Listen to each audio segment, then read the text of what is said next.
Hey everybody, welcome back inside another exciting episode of the Stash Report from the Stash Project. Today is May 6th, 2019, and as you may have noticed, we skipped a week. That was due to the fact that this past week, Japan was on Golden Week, which is their big, long, week-long festival of days off, basically. A couple of vendors were open for a day or two here and there during the week, but primarily everybody and everything stopped for the past week, and it was an extra uh, cherry on top type of thing because, of course, they were installing a new emperor at the time as well. So, very special Golden Week for the folks over there this year. So, we have some kit announcements from Fujimi for June and July, as well as the spot runs for Aoshima for June. Also, the uh, official announcement of where the BMAX Lancer is going to be put as far as where it's going to come out. And then we have the kit releases for the past basically week and a half. There were a couple of domestic releases this week that just passed the first week of May. Uh, Obviously, there was no releases in Japan because everybody was on vacation. And this coming weekend will be a couple of days by the time this gets up and you see it. It'll be the Shizuoka Hobby Show. So that will, of course, be very exciting. We get to see the parts layouts and all that kind of thing for all the kits that were announced for pre-order a few weeks ago. And then I, of course, am always very interested to see what is going on at the BMAX booth because we know what the next several kits are going to be in terms of their release order and when they'll be released through the beginning of the summer. I am very interested to see what the things that are coming next after that are. Very interested to see where the development of several kits are in terms of how far along they are and where they are going to fall order-wise. Because as it stands right now, the BMW M3 Evo 2 has actually been released for a couple of weeks in China. BMAX being Macau, being China, it's just makes sense that it's out or over there already. I don't know why it's not out in Japan yet, but certainly the past week of vacation certainly hasn't helped anything. But that kit is out, and then the next kit that is coming after that is the Mitsubishi Lancer, a 1984 Royal Auto Club rally car. Now that's going to be a June release. So there's one of the announcements there. That's going to officially be a June release in Japan. I believe it's supposed to come out at the end of May in China again. So if you want it early, sooner, going through Hobby Easy probably be your best bet for that. But when that's a new tool, completely new tool kit. So you get the reissue of the M3 with a minor retool and some new decals, and you get the brand new kit, which is going to be the Mitsubishi Lancer. Now, there's no saying of like what will come after that, but it would not necessarily surprise me that between May and July, uh, or I should say June and July, they're going to release both the Mitsubishi kits like back to back. Because in July you get the new tool Starion. Also floating around in the background someplace is the BTCC, the British Touring Car Championship version of the Toyota Carina, which is a left-hand drive as exported to Europe version of the Toyota Corona. That's not as significant a retool as you might think it would be. Obviously, it has left-hand drive wipers and it has a left-hand drive dashboard and things like that. But for anybody who has that kit or has followed along as we sort of have been slowly building the one that we're doing for the Gia Race of Macau version, that chassis plate, or not chassis plate, but the interior plate is pre-drilled for both sets of parts. All the holes are flashed over, and then you have to widen out the holes depending on which side of the car you want to put the seat on, and which side of the car you want to put the pedals on, and so on and so forth. So it really just needs a few pieces added to it because the kit already has two grills in it. It already has the Carina grill on the parts trees, so it's really just a matter of getting the left-hand drive parts in there. So that's not like as huge an issue as you might think it would be in terms of retool because it's just a couple of inserts that need to be run off for that. And that will probably be the next kit as far as the modified reissues go. And that may fall July, August-y kind of thing. It may actually come in before the Starion, depending on if the Starion really comes out in July on time or not. And then after that, well, now we need what is the next new toolkit after that. And you have to start looking at, like, well, the BMW touring cars were pretty far along. The 911 rally car was getting pretty far along, and then you have like the minor touring cars, the Nissan Sunny and the Toyota Starlet. They were both in prototypes. So where are they at? Where's the Peugeot 305 Maxi at? So there's a whole bunch of other things that were, shown in prototype form, but haven't been shown in an actual test shot recently. So very interesting again to see where those kits are going to be at, and staying with the concept of BMAX within the new hobby thing. Obviously we should see parts layouts and everything like that for the completed Audi kit if it's going to really be out in July. Will we see parts runners and test shots for the 911s, the two of them? Because now there's the GT3 kit and the RSR. And also, is there going to be like a prototype of the M8 GTE cars? So, and it seems like every year that you're like, okay, well, I know everything that's going to be coming out of BMAX as far as the show goes. They slide something in. Last year, it was the Nissan Sunny. That was not announced until the show actually open to the public. So it's always fun to see if they've got anything else up their sleeves. Obviously, BMAX has a slew of things that they're working on. They have those 4 kits in that Easy Kit series, whatever that's going to actually wind up being in reality, plus all of these other things. And then you have all of the other kits that have other options baked into them. So there's certainly a lot of things that they can do, and I'm very interested to see what they're going to have in what stage coming to the show. So, anyway, on to the kit announcements here. As we mentioned, in June, the 1984 Royal Auto Club Rally Mitsubishi Lancer, along with a photo etch set, brand new from the ground up tooling. It is a curbside, but nobody's ever done an 84 Lancer kit, so brand new tool there. Fujimi obviously reissues the Porsche 911 flat nose. That was originally supposed to be a May kit, but it got moved to June for whatever reason. Also reissuing the Nissan Fairlady ZR. That would be the first of the 300ZX kits, the one that looks a lot like a more aerodynamic version of the 280ZX, really. It's not, when people say 300ZX, you think of the 1990s car, obviously, but the 1986 through 1990 car was also a 300ZX here in the United States. I'm not totally sure that builds left-hand drive parts, but I believe it does. It's an older kit. It's a motorized chassis, I want to say. It's been a while since I've seen the contents on it, so it may be newer than that in terms of like how the chassis works out, but I'm pretty sure it's a very basic chassis on that. And then they're reissuing 2 sets of wheels in June. They're Hayashi Street wheels in 15-inch, and their Volk Racing TE37s in 18-inch. Going over to July Fujimi stuff, you got 2 more sets of wheels, the Oz Racing Futuras in 18-inch, and Volk Mesh in 14-inch. And then 2 kits on the reissue slate, and these are probably some very welcome reissues to a lot of people. Now, I have both of these already, so, I mean, it's like, yeah, whatever, to me, because I'm not going to buy more of them. But these are 2 of the Enthusiast Series Porsche kits that have not been really reissued in the most recent reissue campaign. Matter of fact, I don't think these 2 have actually been reissued. I'd have to really dig and check to see if they got a second run in the 90s and 2000s. But I believe both of the ones I have are originals from 1987. So I believe it's a possibility these 2 have not been reissued, and they are the 1967 Porsche 911R and the 1969 Porsche 911S. The R is the lightweight, like racing version of the car. It's still a street car, but it was designed to be it's a factory homogenization special kind of deal where it's a lightweight racing chassis. It's missing it's like the bumpers, and it's got lightweight body parts and things like that. And then the 911S is just sort of a just street 911. Both of those Enthusiast Series kits have not been reissued, possibly in 30 years. So very interesting, very excited to see those come back, even though I personally don't need any of them. There was a debate on one of the forums here recently that these were going to be, basics, curbside kits because they're being reissued under the Real Sports name.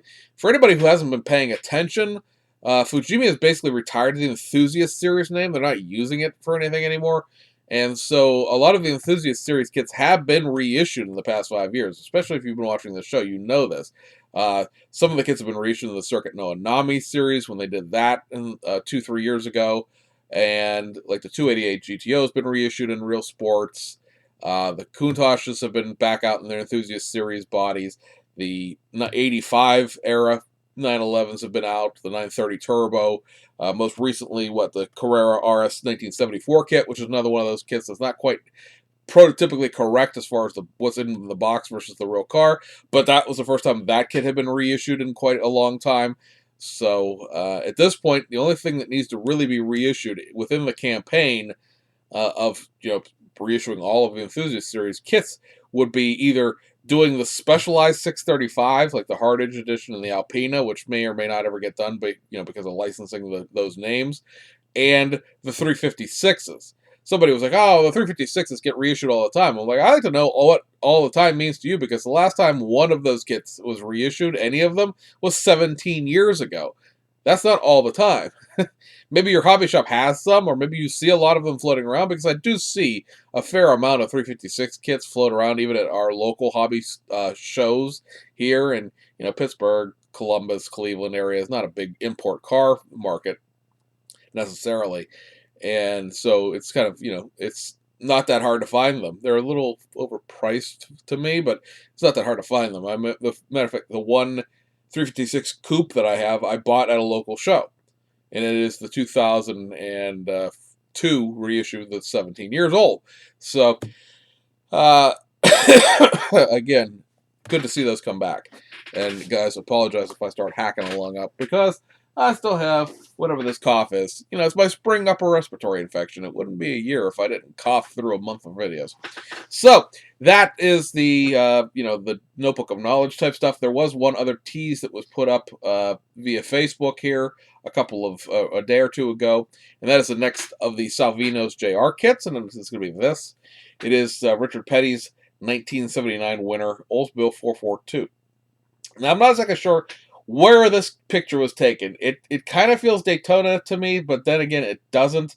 It's hard to tell. Like, the Daytona's obviously had quite a number of improvements since 1979, but that also looks to me like a slightly different bleacher system. Like, it looks more like a short track. The front triangle is kind of not banked, so it's kind of hard to say where this would be at. I'm thinking it's Daytona, only because Daytona has those Daytona USA things on the wall, and clearly the Daytona thing's been like photoshopped out, because you look at the wall repeats its pattern a couple of times there. Somebody just drug that paint tool across it to repeat the pattern. And because then they wouldn't have to pay the Daytona licensing, obviously, if you obliterate the Daytona word. Richard Petty did win the Daytona 500 in 1979. He also won like 5 or 6 other races, and in 1979 was the Winston Cup champion. So it could be that this is the Daytona winning car, or it could be that this is just, hey, it's a 1979 championship car. So, it is whatever it is. This is going to, supposedly, from what the Salvino's people say, have the truck arm suspension in it. It's going to have the corrected bumpers and the corrected front grille in it.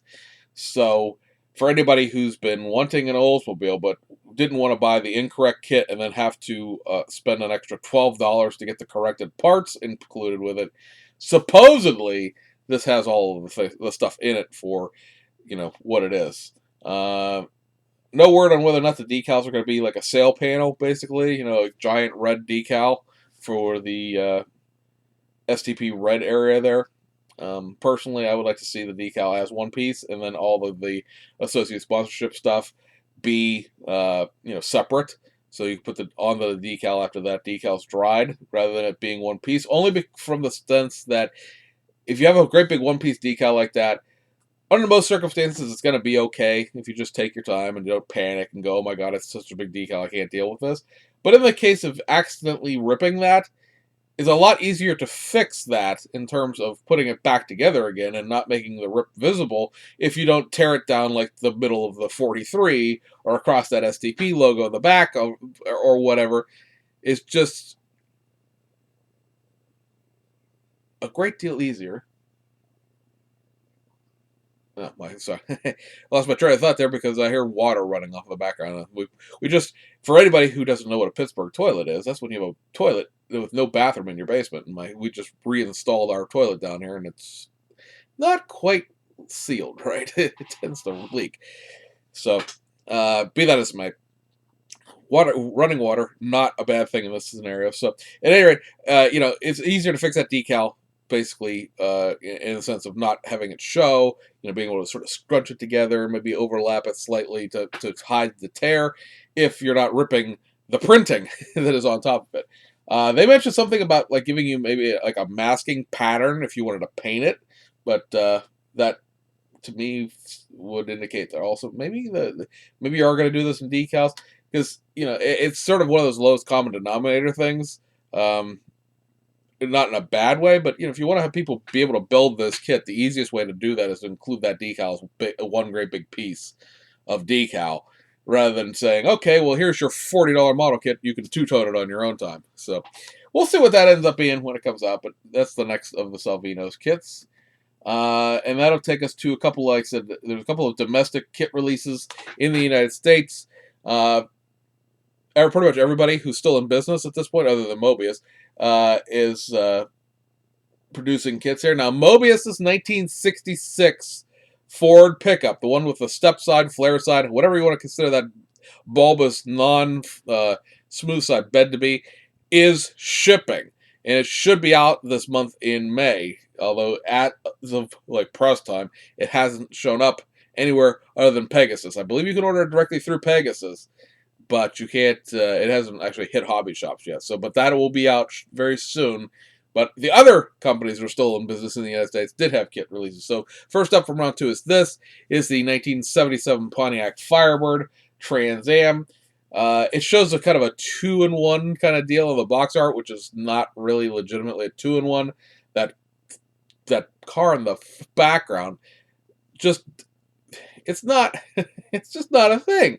It just doesn't have the spoiler attached to the back. It doesn't have the T-tops cut out. But I'm not positively sure that car, that kit, I think comes with the T-tops cut out already.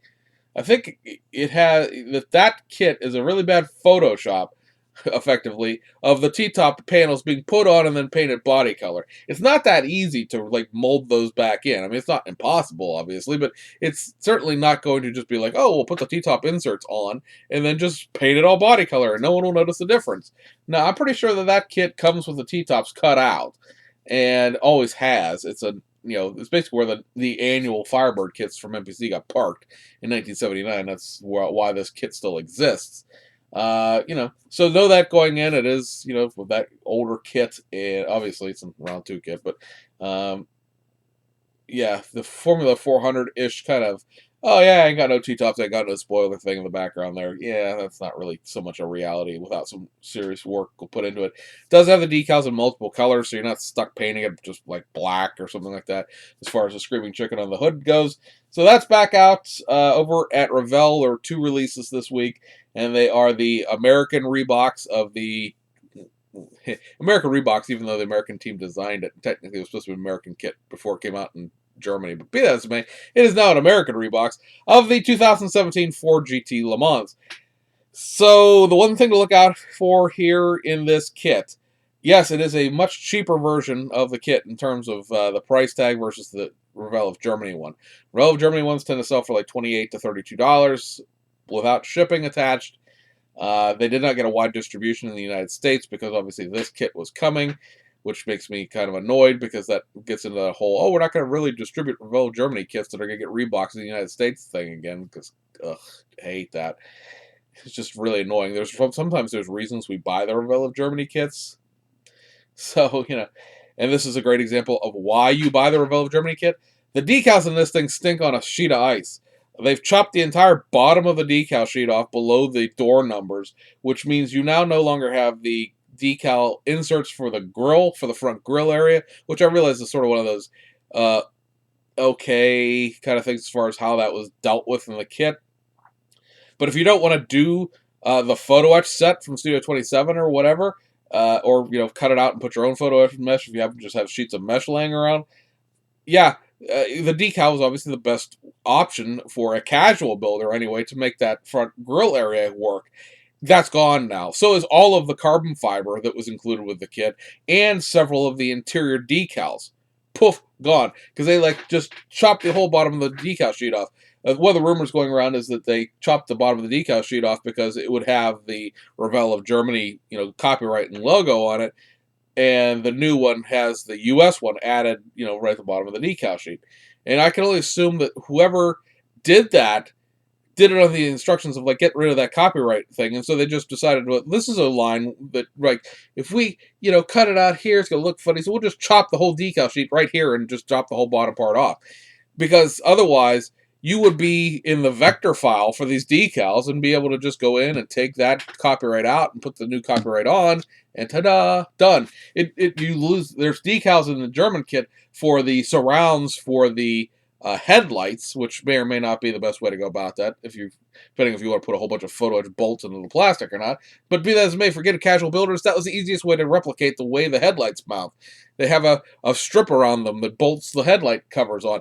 That's gone from the decal sheet now. And then if like getting kicked in the nuts about the fact that you lost half the stuff that made the decal sheet worthwhile in the first place, there is also the part where the decal sheet is out of register for some reason, meaning that the decals are not printed clearly, and the colors are all screwed up. It is almost like somebody took a scan of the actual decal sheet. Instead of working in the vector file, which would be like the raw drawings of the decals, scanned a sheet of the Revell Germany decals into a computer, chopped the bottom of the decal sheet off, added the Revell USA thing to it in Paint, and then did a image enhancement thing in Photoshop to make the colors more vibrant, because the colors in the American decal sheet are completely different in terms of how they're printed than the Revell Germany ones. They're not correct by a long shot, and that's a big deal when you're talking about the headlight, the windshield banners, and the background of the number placards, and all of the other, all of the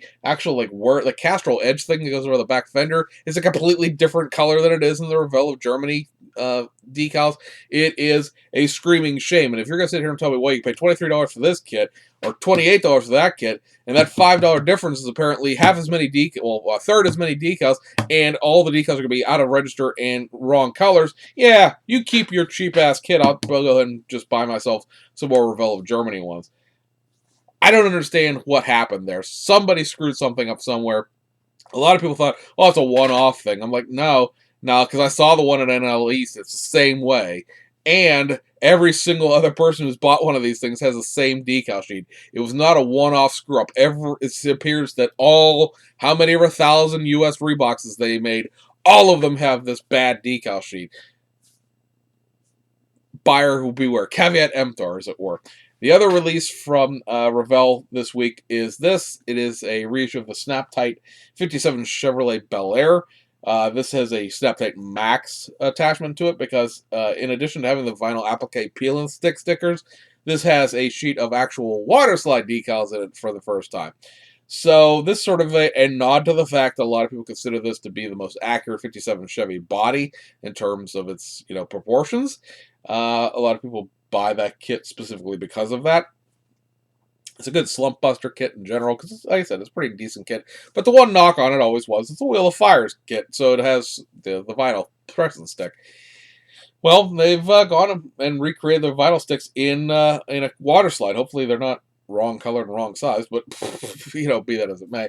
Yeah, that's back out. That was not really ever mentioned anywhere, I don't think. I don't remember seeing it on any of the distribution lists prior to the Hobbico bankruptcy. There was a placard for it up on the Revell, board at NNL East with all the other kits that are coming out over the summer, but I went around and looked and found one in the vendor area, so the kit's already out. And then the last domestic reissue, it is a reissue, but the domestic release is this kit from Salvino's JR. It is the new Bobby Allison Rainier Racing Chevrolet Monte Carlo 1981 winner. I believe the 1981 winning thing here is the race at Riverside. I've seen some notes recently from Salvino saying that they only had so many chrome runners available, so they packaged them all and sent them out to Mike's Decals, who was working the NNL East show, and so that this kit may or may not actually be on your hobby shop shelves. The chrome is coming back from the vendors and they're packaging the kits and blah blah blah. But I consider this to be out because I could tangibly pick it up and buy it. I should have took a better picture of it because this smaller one isn't the greatest thing in the world. But Mike's Decals had like a case of them at the show, so the kits exist. They're out there. If you want one really really really bad and you can't find one, well, Mike's Decals probably has a couple laying around. But so that'll be the first of many allegedly Rainier racing cars. So we'll see how that pans out over time. So that'll take us overseas. We have Fujimi, we have Hasegawa, we have Aoshima with your kits this week. We'll go to Fujimi first because this is the last of their April kits. First up, you have this. It is the Ferrari F40. Just a straight reissue of this kit. It's more curbside than the Tamiya kit is. It's also not a good kit like the Tamiya kit is. I've never been a huge fan of Fujimi's F40 in general. Their race car is even worse because it's not really a race car. It's just sort of like, it's a race car-ish thing, but it has no like roll cage for the interior and stuff like that. So that's back out. It is what it is. Then you have this, which is the Wangan Midnight tied in 240Z. This is formerly known as, there's a nickname to this car, which literally was just in my mind and then popped back out again. So let me look here. This is the Devil Z. That's what they call it. The Devil Z. This kit is just basically a straight reissue of the 240Z kit that Fujimi does, which is a pretty decent kit. The biggest knock on it is probably the fact that they give you an engine for it, but they don't give you like an engine bay. The place where you put the engine in is just the top side of the chassis. It's not really, there's no shock, there's no strut towers, there's no battery, there's no firewall, there's just a space for the engine to go into. And this does have the engine. It's just a straight standard inline 240Z engine. It doesn't come with the 73 GTR engine. If you buy certain 240Z Fujimi kits, you get a bonus engine. Basically, you get the 240Z engine, and then you get the engine out of the 73 GTR as well. And there are two completely separate engines, so you can build one. You have a whole separate free engine in that. So that's back out. A lot of people like to collect that kit for the box art, and that's pretty cool box art. I'll give you that. And then last from Fujimi, you have this, a reissue of the Sil 80. This is, of course, a Nissan Silvia S13 front clip put onto a 180, or as we call it here in the United States, a 240 SX. I've seen a few of these actually in the United States rolling around, which is a good commitment to a conversion because they obviously never sold the Nissan Silvia here, at least not in the format that the front end conversion of this car in real life is like. So you have to import a whole front clip from Japan. So, shout out to the people who actually do that. It is a JDM only kit, though. It does not come with the left-hand drive parts whatsoever. So, know that going in. It's kind of a shame because I'm pretty sure Fujimi made a 180/240SX that had left-hand drive parts in it, but apparently they feel that the Sil 80 is a JDM only type of thing. So, whatever.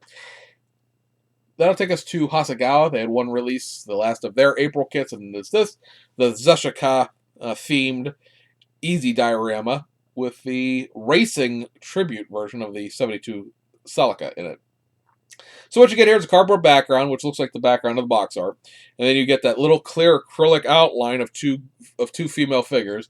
You get the vinyl sticker that you put onto it to make the two girls that are standing beside the car there, and then there is just the 1/24 scale 1972 Toyota Celica racing tribute car. Now, I say it's racing tribute is because the Celica from Hasegawa comes in three variations. You have a factory stock version, a racing tribute version, which looks like the way the cars ran in the endurance races back in the day, and then there's actually an endurance race car. The middle one is a street car. It has street tires. It just has over fenders and a front chin spoiler and a rear deck spoiler and a roll hoop style roll cage inside. It's not a full roll cage. It has two seats. The race car only has one. So it's like a tribute to the racing look, but it's not actually a race car. So it's that kit. No real reason to buy this kit to get that car if you want that specific tribute, because that kit's still out in the catalog. This is just part of their diorama lineup that they did with the Mazda Cosmo, and there's something else that they did as well. I want to say it's the 2000 GT, but that doesn't seem right. But at any rate, the Zeshika series gets another kit. And that'll take us lastly to Aoshima for the last of their April releases. You got this is a restock of the Hurricane Performante, as well as the Hurricane Performante's Photo Etch, so that's back out. And then you have the three kits in new boxes, so they're the new kits from Aoshima this month. And they are this, the 1990 Nissan Leopard. So this is the first time this kit's been reissued in quite some time with its factory stock wheels included and all the factory stock parts in it. It still does have the BBS wheels from a couple of the other issues. Still got a whole bunch of ground effects and that great big goofy like V-shaped TV antenna that a lot of 1990s kits came with. Uh, I don't know anybody who actually had. I mean, I know I've seen those in real life. A lot of limousines had those here in the United States, but I don't know anybody who actually legitimately had one of those that had a TV set in their car. They just thought it was it's a cool little like a J.C. Whitney bolt-on piece. But be that as it may, whole bunch of optional parts for this. You don't have to build a completely factory stock, but that's the whole gist of this. The model car line is to build factory stock cars that have been out of production for a little while. Example of that would be the next kit here, the Honda Odyssey Absolute. So this kit, and I say these kits because there actually are two complete bodies in this kit. Build you either a 2004 and before Honda Odyssey or a 2006 and after Honda Odyssey within this body style, obviously. It doesn't seem like there's a whole lot of difference between the two when you look at the box art. Like, the wheels are different. Yeah, there's the front fog lights are kind of different, but the front fascia is different. The rear fascia is significantly different. The wheels are different. The mirrors are different. The external mirrors are different between the two cars. Obviously, the grille inserts are different, but that's that's not part of the body. But apparently, mostly because of the back fascia being so wildly different. And wildly different, I mean, there's a great big indent to the newer version than there's not in the old version. They tooled two whole bodies for this back in the day. I don't know that a lot of people even realize that because the Odyssey has been reissued a couple of times in the last 5 years we've been doing this show in the Garson DAD VIP version. But factory stock, these kits haven't been factory stock since 2006 when they came out. So I don't know that anybody who didn't get one of these originally because they've never been reissued in their factory stock format realizes that there were two different bodies to that. So yeah, obviously there's just enough pieces inside for the interior and the chassis. You have to pick one or the other, but you get a free body to be your paint mule basically, and that always a fun time. And then lastly, from Aoshima from the month of April is this. It is the Initial D Project D Nissan R34 GTR. And let me get the thing out here so I can say this guy's name correctly.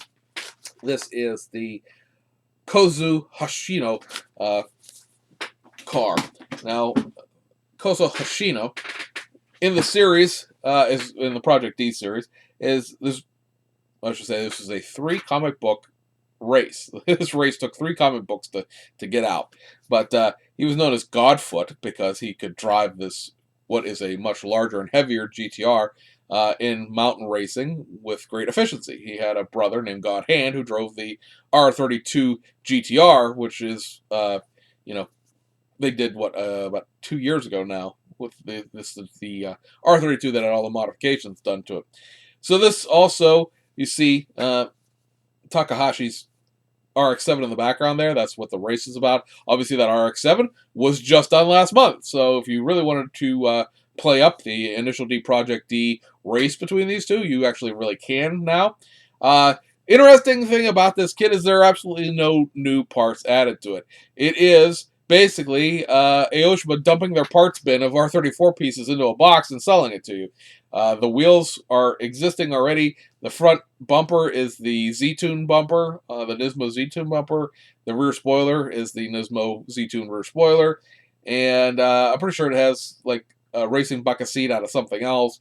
Very interesting to see because, when they show you the parts maps on Hobby Search or when you look at the instructions yourself, if you look at a Aoshima kit, which I don't actually have one just sitting here handy for once, you'll see the parts runners will be like, oh, 1, blah, blah, blah, oh, 2, blah, blah, blah. The first couple of digits there are when the tool was done.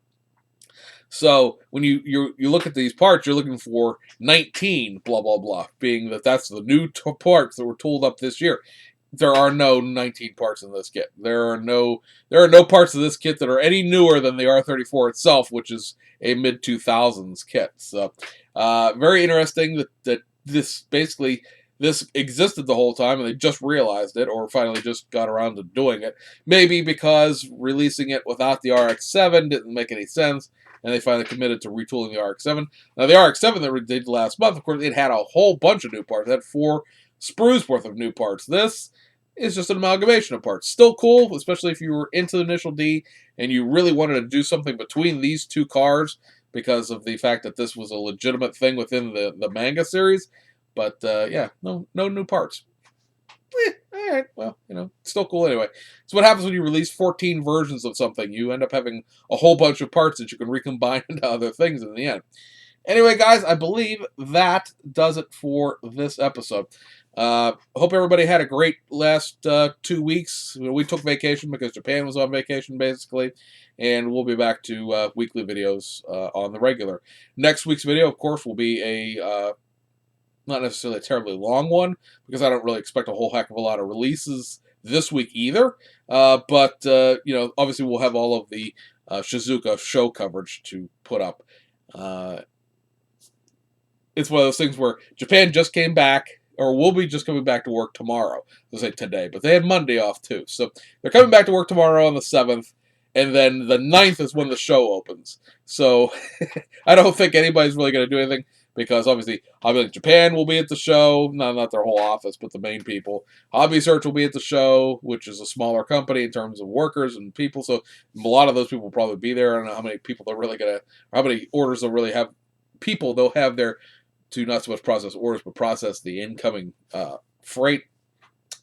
So I really, like I said, I don't expect a whole heck of a lot out of the releases, which is great, because then we can just do a Shizuka Hobby Show video. The people that don't like foreign kits can just, not bother to watch, and everybody else can hang out, and we'll take a look at what the new stuff, because we already know what it is, but we haven't seen it yet in terms of parts, layout, and stuff like that. Well, the new stuff from Japan. So anyway, guys, hope you had a good one, and we'll see you on the other side.